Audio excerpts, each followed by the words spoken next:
Hello everyone, today I'll be narrating 3 new creepyposts that I found off of the Let's Not Meet subreddit. Liking this video and subscribing to my channel helps me a lot. After you've heard these stories, let me know what you think of them in the comments below. But without further ado, let's dive straight into their experiences. These are their stories. For context, I'm a 5'3", 24-year-old female and working as a programmer for an IT company in the Philippines. Now the area where my office is in comprises of 3 buildings. Building A, where my office is in, Building B, and Building C. To get to the other building, it would take you like around 10 minutes to get there, important for later. This happened to me a year ago around the end of February until March. I just got out of a bad breakup at the time and I really intended it just to focus on myself and not meet anyone yet. I just got out of work and it's around 7 PM on a Friday night and went to my usual waiting spot, which has benches and is located at the back of our building near the entrance of the underground parking. For our company shuttle, and Omar, shuttle dispatcher, is there. Now, I've known Omar for 2 years and is someone I consider now as a friend, and we would often chat about our lives, even the breakup with my ex then, and joke around. He's a 40-plus-year-old guy and he gives out this big fatherly vibe, so he's really someone that I trust. That night, he was there and with someone new that I didn't recognize. Our conversation went like this. Omar, oh hi. Good thing you're here. I would like you to meet someone since he told me he already wants to meet you for a long time now. And then this guy stood up and shook my hand. I greeted him as just to be polite, and this new guy, let's name him Ray. He's average looking and a little shorter to my height, 5'1" I think. And he instantly gave off an all 5 as soon as I shook his hand. I thought that would be the end of it, but he proceeded to talk to me for a few minutes while I wait for my shuttle to arrive. Omar has purposely left me and this Ray guy so that we could talk and get to know each other. I'm actually puzzled at this point because, 1, I have no clue who this guy is and why he would be so eager to meet me,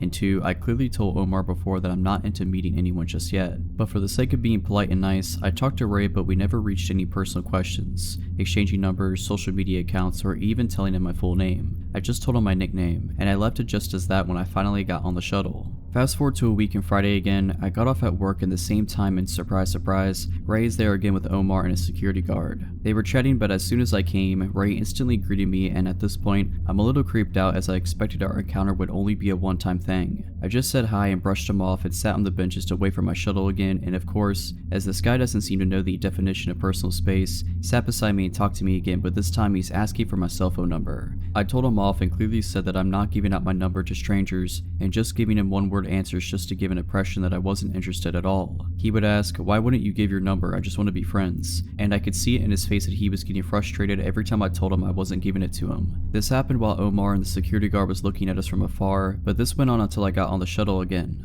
As soon as I got home, I mindlessly scrolled through my timeline and saw a notification that I have a new friend request, and guess what? It's Ray, and he even messaged me with a please accept my friend request. I just deleted his request, but now I'm pretty shocked since I didn't tell him my Facebook account, so how did he manage to find me? The following day was the last straw when I decided to get off at an earlier time so that I could avoid him, but to my surprise, he was there, again waiting for me, along with Omar and the security guard. Ray immediately ran up to me to say hi, but I brushed him off and dreaded the fact that I would have to wait with this creep again when I saw my shuttle isn't there yet. He immediately asked me if I accepted his Facebook request, and I decided to play dumb and said I haven't been active on Facebook and I haven't seen any requests. He got disappointed and he fiddled with his phone for a bit and then revealed his phone to show my Facebook profile and asked me if this was me. I said yes, and this time, I was completely ignoring him at this point and playing with my phone and told him that I wasn't going to accept his request because I don't know him. And then Ray grabbed my phone out of my hands angrily and said he was gonna add himself using my Facebook account if I won't. I muttered a what the and grabbed my phone from him, and with perfect timing, I got on the shuttle in a hurry and told the driver to go.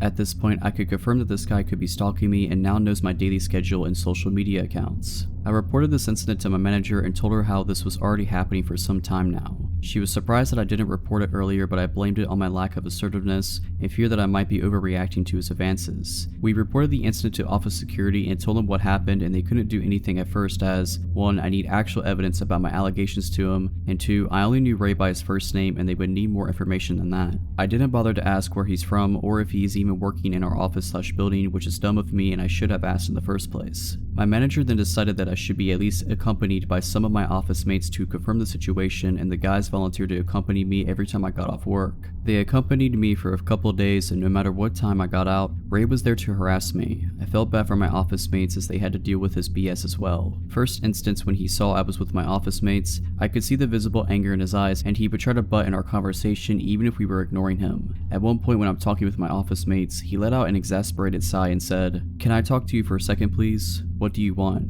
I just want to talk to you. If you don't, I'll leave." Okay, and then I went back to talking to my office mates. He butted in once more and asked that I should introduce him to my office mates when I didn't. He proceeded to introduce himself instead, which irked the heck out of my office mates and I, as his behavior doesn't seem normal at all. After that incident, my office mates and I told my manager what happened and how dangerous this guy might be. She decided that we should escalate it to HR and have them deal with it immediately. Gladly, HR responded and took the situation seriously and began to do an investigation on who Ray might be. Same day, they sent an email that after searching through records, turns out Ray wasn't an employee at our office and they might need to talk to building security to find out more about this guy. HR also requested our office security to escort me and observe the situation. I honestly felt relieved as now I'll feel safe for the time being while they search for who Ray might be. He still showed up even if I got out late or earlier than usual, but never went near me when he saw I was accompanied by security, but he would just keep his distance and stare at me, smile creepily, and linger outside my shuttle until it left. HR contacted me for a meeting with him and my manager about some news on Ray, and I was shocked by the information that they found out. Ray was not an employee of our building/office, but in fact, a temp in the security office in Building C. I then thought, okay, this creep is really putting an effort for someone who is clearly not interested, and if he's a temp, meaning there's a chance I won't be able to see him after this. But then what HR said chilled me to the bone. He was a temp assigned to work on the security cameras, meaning he had access to all the building cameras. It has been his way to spy on me and the reason why he was able to be there at the exact same time I got out. HR has already spoken to his supervisor and gave a warning to Ray, and of course, Ray denied the allegations even if I had witnesses against him. The supervisor wanted to apologize to me in person, but I decided not to as I just wanted this to be over with. After that meeting, I never saw Ray again, and I reckon he must have been kicked out after HR issued warning against him. As for Omar, I never seen him as well, and I felt bad, but he was also part of the people who enabled Ray and didn't do anything when I was clearly getting harassed. I received a bit of backlash from the security guards at the building for a while as well, hearing them say that I was overreacting and I should have accepted his advances, which was disgusting, as I heard the same thing being said by female building staff as well. Nothing strange happened for a few days, but then the security guard that was with Omar at the time when Ray was harassing me added me on Facebook, but I didn't make much of it and just deleted the request. I'm still working in the same office and building as of today and been totally shaken up by the incident that I decided just to keep my distance from people so I could avoid from this ever happening again, and to Ray, please don't meet me again.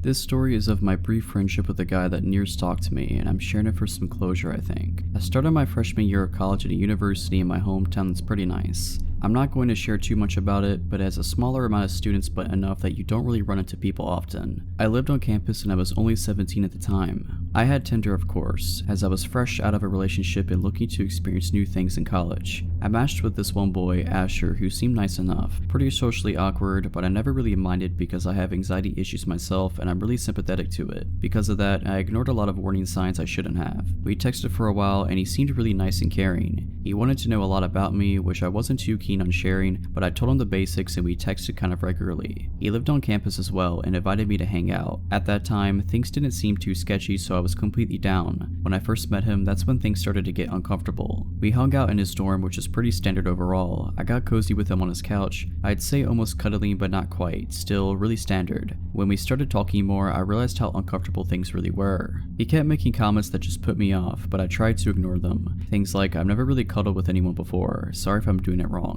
And so many comments about how he already liked me a lot and wanted me to stay forever. Weird word choice, but whatever, he's just trying to be nice. I let him down easy. I ended that hangout pretty quickly for some fake excuse, and went right back to my room. He kept texting me and professing how much he was into me, and I told him sorry, but I'm not looking for any kind of relationship, so I do not want to keep things romantic. A bad lie, but I'm very non-confrontational and I didn't want to be mean. That's when things started to get really weird. He sent me this long paragraph saying about how it was okay I didn't want a relationship now, and that he'd wait for me to save his virginity for me. We had never talked about anything sexual. I had never really even told him I liked him or flirted back. I just never turned him down. It was one of the creepiest messages I've ever received. Unfortunately, this was just the start of all the things weird to come. He wouldn't leave me alone even though I kept trying to de-escalate things, and I kept running into him all over campus. I wasn't sure how he suddenly was nearby when my classes ended, and I wasn't sure why suddenly we'd both be in the dining hall at the same times, even though I hadn't changed my regular routine, but I just tried to brush it off. Definitely a mistake. I ended up turning him down completely because I was getting creeped out and couldn't figure out how he wasn't understanding that I didn't want anything romantic or sexual with him, telling me how he was gonna off himself and no one was ever gonna love him. I've been in a manipulative relationship in the past, and I recognized that behavior right away and shut it down. I told him I couldn't be friends with him, and in my head that was that. He didn't reply for a while, but when he did, everything broke loose. I was luckily out of town at the time for a concert, so that made me feel a lot better. He went off, sent me paragraphs after paragraph about how horrible of a person I was, and how I needed to get put in my place, etc. I could handle that, I just ignored it. Then once the regret set in, he made it his mission to win my love however possible. He apologized profusely, told me how he couldn't be all alone and I was his only friend, and how much he loved me. Whatever, terrible, but I didn't care about that. Then, I guess to prove his dedication, he did the creepiest thing yet. First, he told me he was outside my room. We did not live in the same dorm building, and you can't get into the buildings unless you live there. I don't know who let him in. I wasn't there, and my roommate was out, so that was okay. I texted back at that point and told him to leave and how wrong and creepy that was, and he pulled out his last resort. He just sent me screenshots of my contact in his phone. On Apple devices, you can fill in tons of information and have a note section. Everything was entirely full. He knew my home address, my room number on campus, my parents and brothers' names, my pets' names, my schedule. It was terrifying because I'm a fairly private person. My Instagram is my only social media and I do not share that much on it. I don't think I'll ever find out how he discovered all that about me. I blocked him on everything right away and reported him to school. The school did nothing at all. I still see him on campus, but it seems like he doesn't care about me anymore gladly.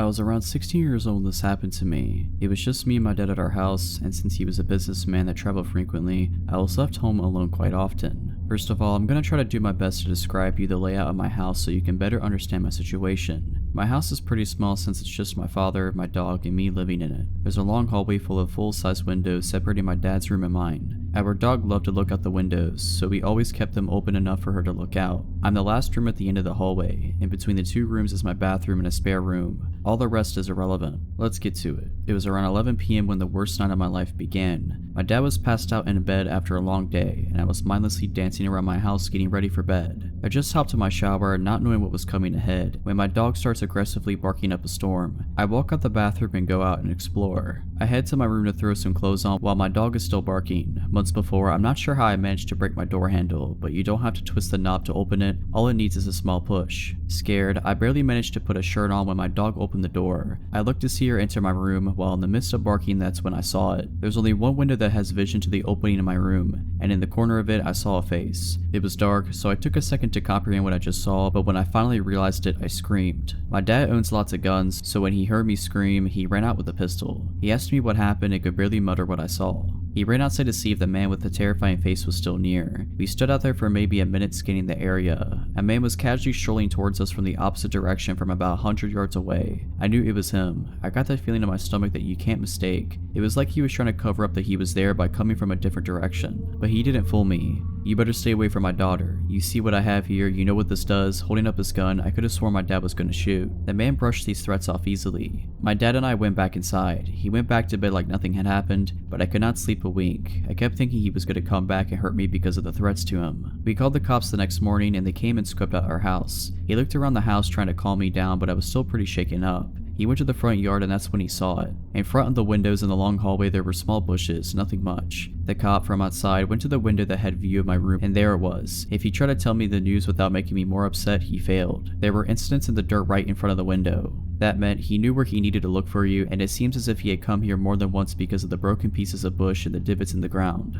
Turns out he was the nephew of my old neighbor and he had been staying there for months. Never arrested, never got in trouble, probably barely got a slap on the wrist. But at least he's gone now. How long had he been watching me? I'll never know. All I know is I keep my door shut and I never keep the blinds open. Alright, so that's it.